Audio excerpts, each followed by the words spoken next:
அன்பர்களே, இன்று கிருத்திகை. தருமபுரி குமாரசாமிப்பேட்டை ஸ்ரீ சிவசுப்பிரமணிய சுவாமி திருக்கோவிலுக்கு செல்வோம். இத்திருக்கோவில் தருமபுரி பேருந்து நிலையத்திலிருந்து ஒகனேக்கல் செல்லும் சாலையில் 1/2 கிலோமீட்டர் தொலைவில் அமைந்துள்ள குமாரசாமிப்பேட்டை மையப்பகுதியில் அமைந்துள்ளது. பல ஆண்டுகளுக்கு முன்பு தமிழகத்தில் ஏற்பட்ட பஞ்ச காலத்தில் பல மக்கள் பஞ்சமில்லாத இடங்களை நோக்கி கூட்டம் கூட்டமாக இடம்பெயர்ந்தனர். வேலூர் பகுதியை சார்ந்த நெசவாளர்கள் செல்வந்தர் வையாபுரி முதலியார் என்பவரின் தலைமையில் தர்மபுரி பகுதியில் குடியேறினர்.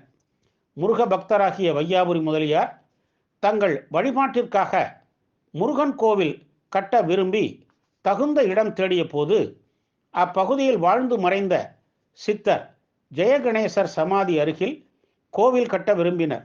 சித்தர் சமாதிக்கு அருகிலேயே முருகன் கருவறை வருமாறு திட்டமிட்டு அவ்விடத்தில் முருகன் கோயில் கட்டத் துவங்கினர். திருவண்ணாமலை தலத்திலிருந்து வள்ளி தெய்வாயனுடன் மயில் மீது அமர்ந்த நிலையில் விக்கிரகம் நிறுவி கோவிலுக்கு திருக்குட நன்னீராட்டு விழா நடத்தி வழிபாட்டை தொடங்கினர். இந்த கோவிலை சுற்றி உருவான குடியிருப்புக்கு குமாரசாமிப்பேட்டை என பெயரும் ஏற்பட்டது. இத்திருக்கோவில் 1914 5 மாட ராஜகோபுரம் கட்டப்பெற்றது. முன்மண்டபம், அர்த்த மண்டபம், கருவறை என ஆலயம் அமைந்துள்ளது. முன்மண்டபத்தில் மயில், பலிபீடம் மற்றும் கொடிமரம் அமைந்துள்ளது. கொடிமரத்திற்கு முன்னால் வடபுறத்தில் நடராஜர் சன்னதி உள்ளது. தென்புறம் சென்னகேசவ பெருமாள் சன்னதி உள்ளது. இந்த இரு சன்னதிகளும் இணைக்க மிகப்பெரிய மகாமண்டபமும் உள்ளது.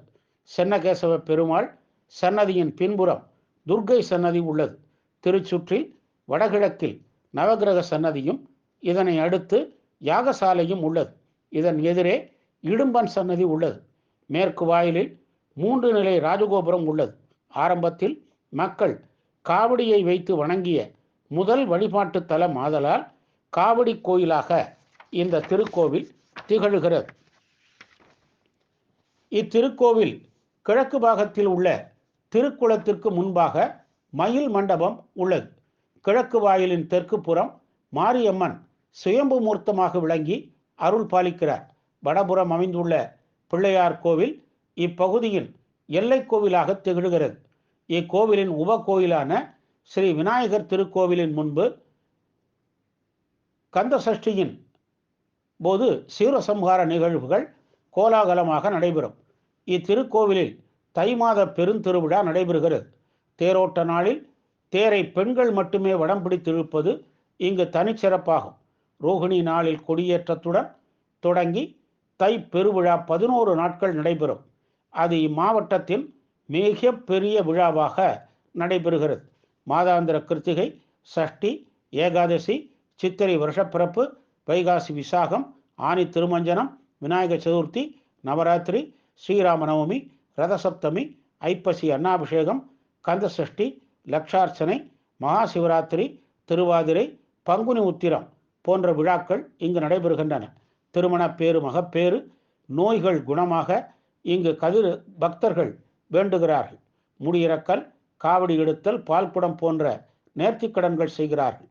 வாழ்வை சிறப்பாக்கும் தர்மபுரி குமாரசாமிப்பேட்டை ஸ்ரீ சிவசுப்பிரமணியரை வணங்கி நல்லருள் பெறுவோமாக. வெற்றிவேல், வீரவேல்.